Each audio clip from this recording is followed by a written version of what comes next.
Guys हम आज पढ़ने वाले हैं इंटीग्रेशन बाय पार्ट्स। ठीक है, तो देखो उसका फॉर्मूला देख लेते हैं फटाफट जल्दी से। तो फॉर्मूला होता है उसका, दो फंक्शन अगर आपस में मल्टीप्लाई हो रहे हो तो उसका इंटीग्रेशन कैसे निकलता है। हम इसमें इसको फर्स्ट फंक्शन ले लेते हैं, इसको सेकंड फंक्शन। ये भी मैं आपको बताऊंगा कि फर्स्ट फंक्शन कैसे लेते हैं, सेकंड फंक्शन कैसे चूज़ करते हैं। देन हम फर्स्ट फंक्शन को सेम एज इट इज रखते हैं, सेकंड फंक्शन का हम इंटीग्रेशन करते हैं। ठीक है, देन माइनस फर्स्ट फंक्शन का हम डिफरेंशिएशन करते हैं, देन अगेन सेकंड फंक्शन का हम इंटीग्रेशन करते हैं, देन होल इस पूरे का भी हम इंटीग्रेशन करते हैं। ये होता है इसका फॉर्मूला। ठीक है, अब हम ये जान लेते हैं कि ये चीज़ कैसे हम चूज़ करते हैं। ठीक है, सो इसके लिए एक ट्रिक है जिसको हम बोलते हैं आईलेट। ठीक है, ये कुछ नहीं है, फंक्शन है सारे। ये हमारा इनवर्स फंक्शन के लिए है, लॉगरिथम फंक्शन के लिए है, और ये है हमारे सिंपल अलजेब्रिक एक्सप्रेशन के लिए है, ट्रिग्नोमेट्रिक फंक्शन के लिए है, और ये एक्सपोनेंट फंक्शन के लिए। ठीक है, तो जो पहले आता है उसको हम फर्स्ट फंक्शन लेते हैं। अब जैसे सपोज दैट हमारे पास ये क्वेश्चन है साइन एक्स और एक्स, तो इसमें हम जो फर्स्ट फंक्शन है हम इसको लेंगे एक्स को, क्योंकि पहले है। ठीक है, बट कई बार ये प्रॉपर्टी फेल हो जाती है, प्रॉपर्टी नहीं बोलते इसको, ट्रिक बोल देते हैं। कई बार ये फेल हो जाती है और हम इसको अगर हम सेकंड लेना हो तो हम इसको फर्स्ट लेके चलते हैं कई बार।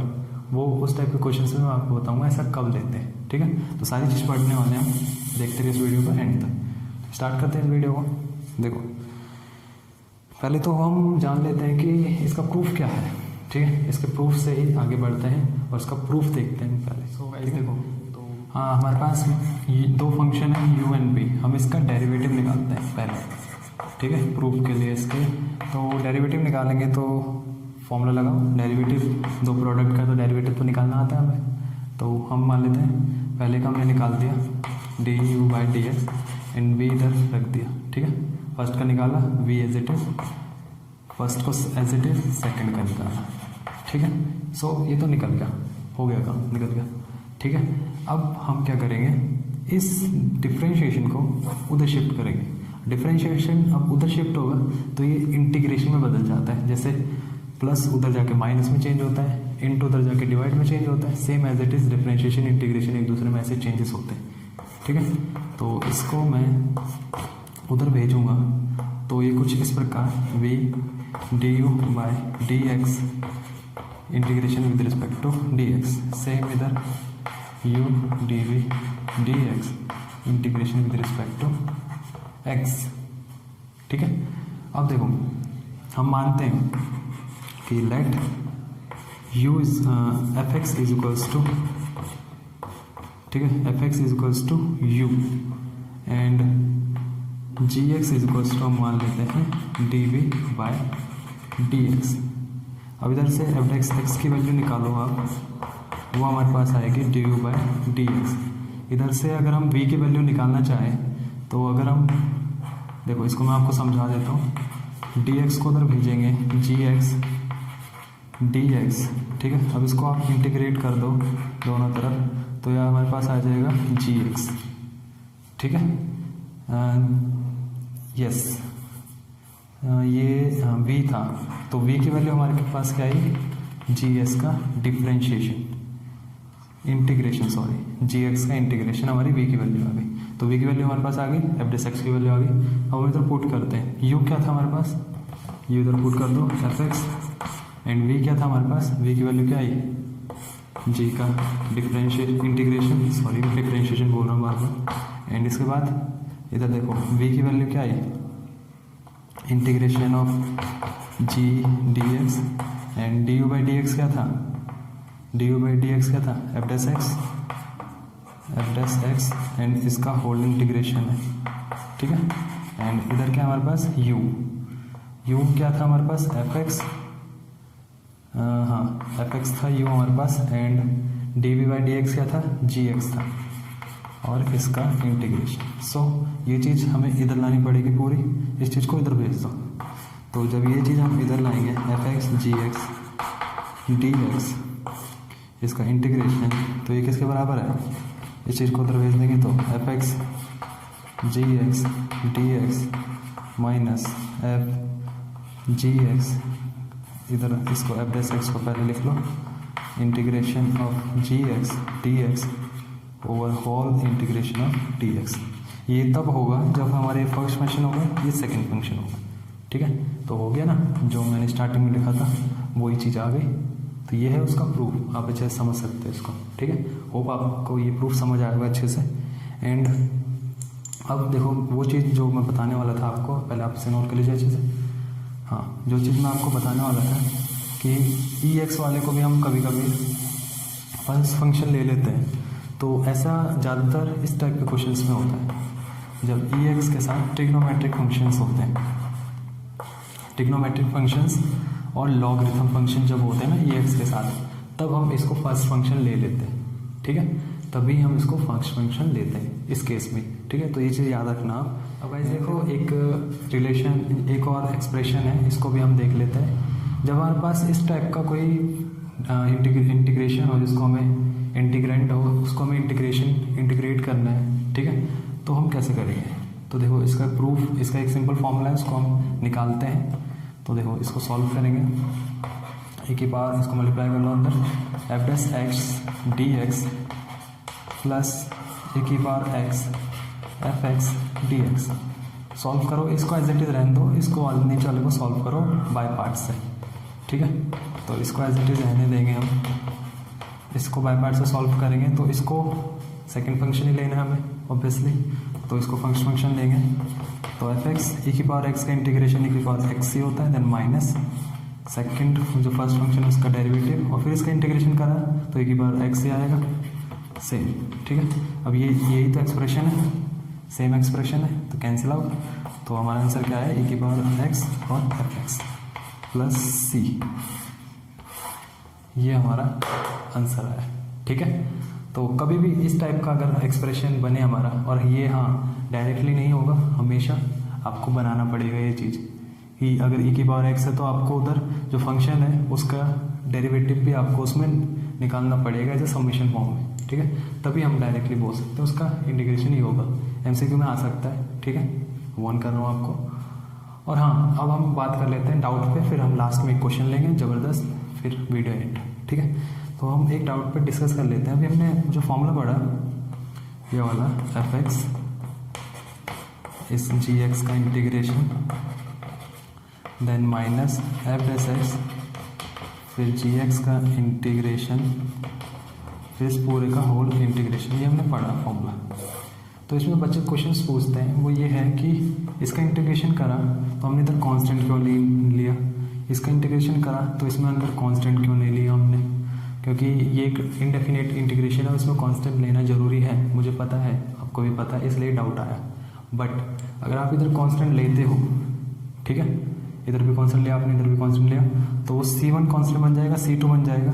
ठीक है, देन इस पूरे का भी कांस्टेंट C3, और इन लास्ट तीनों कांस्टेंट मिलकर एक पूरा बड़ा कांस्टेंट बन जाएगा, जिससे हम लास्ट में के ही बोलने वाले हैं, फिर बड़ा सी बोलने वाले हैं। तो कुछ फ़ायदा नहीं है बार बार लिखने का, आप इन लास्ट पूरे इंटीग्रेशन को सॉल्व करके बाय पार्ट से लास्ट में प्लस सी लिख दो, बस डेट्स इट। ठीक है, और ज़्यादा कुछ करने का हमें ज़रूरत नहीं है। ठीक है, मैं इसको मिटा देता हूँ।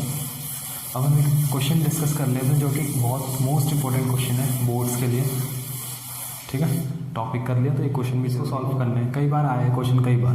ठीक है, सो इसको सॉल्व करते हैं। तो पहले तो इसको सिंपल फॉर्म में लिखते हैं। ठीक है, सिंपल फॉर्म हम क्या बना सकते हैं, एक्स सेकेंड एक्स, इसको हम ऐसे लिख सकते हैं, एक्स स्क्वायर को एक्स कॉस एक्स। आप ही बताओ, लिख सकते हैं ऐसे, नहीं लिख सकते? ऑब्वियसली लिख सकते हैं। ठीक है, क्योंकि ये मिलकर ये ही बनेगा। ठीक है, दोनों इंटू होकर एक्स स्क्वायर ही बनेगा, सेकेंड कॉस एक्स से कट जाएगा। तो हम इसको ले लेते हैं फर्स्ट फंक्शन, इसको ले लेते हैं सेकेंड फंक्शन। ठीक है, अब बाय पार्ट लगा दो, इधर लिख दो इंटीग्रेटिंग बाय पार्ट। एकदम तरीका बताऊंगा आपको लिखने का भी साथ में,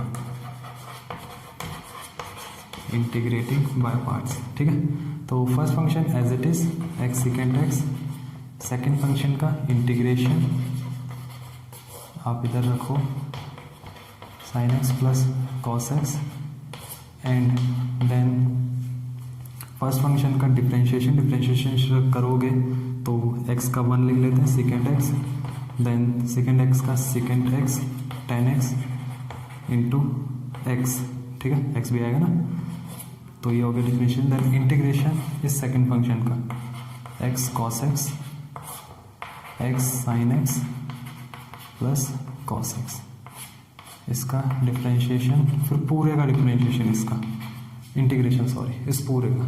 अब देखो इसके लिए हमें इस इंडिविजुअल को सॉल्व करने की ज़रूरत है, ठीक है। तो पहले हम इसको सॉल्व करते हैं। देखो सेकंड जो हमारा है उसको सॉल्व करने पर हम पहले मान लेते हैं लेट हमारे पास एक्स साइन एक्स, ये थोड़ा अलग है, बराबर हम t मानते हैं। तो इसको जब डिफ्रेंशिएट करते हैं dt, एक्स का 1 साइन एक्स, फिर साइन का एक्स कॉस एक्स का minus sine x, then dx whole. तो साइन एक्स से साइन एक्स कट गया, dt बराबर एक्स कॉस एक्स dx, ठीक है। तो एक्स कॉस एक्स dx, इधर ये लिखो एक्स कॉस एक्स dx, ये पूरा हम इसको क्या लिख सकते हैं, dt लिख सकते हैं, और इस पूरे को t लिख सकते हैं। तो ये इंटीग्रेशन क्या बन गया हमारे पास, 1/t² dt, एंड इसका आंसर क्या आता है हमारे पास, -1/t। अब हम इसका इंटीग्रेशन हम लिख सकते हैं -1/x sign x plus cos x. तो इसके लिए मेरे को थोड़ा मिटाना पड़ेगा इसको, तो पहले आप इसे नोट कर लीजिए इसको, फिर हम डायरेक्टली करते हैं इसको, ठीक है। देखो गाइस, हम इस चीज़ को ये लिख सकते हैं, तो x सेकेंड एक्स इंटू इस चीज़ का इंटीग्रेशन ये आया हमारा -1/x cos x plus sine x, ठीक है। फिर इधर माइनस, ये चीज़ क्या बनेगी, इस चीज़ को बनाओगे अगर आप खोलोगे 1/cos x, इधर x cos x, फिर 10x cos स्क्वायर बन जाएगा, एंड देन मैं ले लेता हूँ cos स्क्वायर कॉमन ले लेता हूँ मैं, इधर आएगा माइनस का, एंड इसका भी माइनस बाहर आ जाएगा तो प्लस बन जाएगा, ठीक है। और ये इंटीग्रेशन का साइन में लिख लेता हूँ अंदर। तो इधर हमारे पास ये cos x बनने वाला है नीचे, एंड इधर x upon x sine x और cos स्क्वायर x, ये चीज़ बनने वाली है इधर। तो मैं इसको क्या कर लेता हूँ, एलसीएम लेकर cos स्क्वायर x लिखूँगा, और इधर cos x चले जाएगा, ठीक है। और इधर तो हमें पता है ये आने वाला है x sine x cos x, ठीक है, ये चीज़ आने वाली है हमें पता है। तो ऑब्वियसली ये इससे कट जाने वाली है, and finally -x second x upon x cos x plus sine x, और इधर सेकेंड स्क्वायर का इंटीग्रेशन, और ये क्या आएगा, इसको मैं हटा देता हूँ, आप नोट कर लेना। एंड आगे इसको सॉल्व करेंगे तो x second x upon x cos x plus sine x, और इसका आ जाएगा हमारे पास 10x plus c। Further solve हो सकता है आगे, साइन इसको नीचे रख देना, sine x 10x upon cos x आ जाएगा, देन सॉल्व हो जाएगा इजीली। अगर आप करना चाहो तो कर सकते हो, सेकेंड को रखो नीचे, ये cos x आ जाएगा, x cos x plus sine x upon cos x। Constant को अभी मत लिखो चलेगा, ठीक है, अभी मत लिखो, लास्ट में लिख लेना। देन एलसीएम लेंगे हम, तो जब एलसीएम लेंगे ना हम, तो नीचे आ जाएगा cos x x cos x plus sine x, ठीक है। फिर ये वाली चीज़ पूरी इधर पहुंच जाएगी, फिर मल्टीप्लाई होगी, तो बात वही बनती है। अगर आप नहीं भी सॉल्व करते हो, इतना भी छोड़ते हो तो भी चलता है, इतना भी छोड़ते हो तभी भी ओके, ठीक है। फाइनल आंसर फिर मैं आपको दिखा दूंगा, इतना भी छोड़ते हो तो चलता है। सो गाइस, होप कि आपको ये कंसेप्ट अच्छे से समझ आ गया होगा, और आपको अगर इसमें कुछ दिक्कत हो, क्वारीज हो, तो आप मेरे को बताना कमेंट सेक्शन में, आपको सॉल्व करने की कोशिश करूँगा। तो stay tuned for the next video, इसी टाइप के वीडियोस होंगे और अच्छे क्वेश्चंस होंगे। इसमें मैंने बस एक ही क्वेश्चन लिया था क्योंकि शॉर्ट वीडियो बनानी थी, ठीक है। लॉन्ग वीडियो बनाएंगे तो अच्छे क्वेश्चन लेंगे, तो आप मेरे को बताना कि कैसे कैसे क्वेश्चंस मैं लूँ, ठीक है, आपके डाउट्स। तो मिलते हैं नेक्स्ट वीडियो में, stay tuned for the next.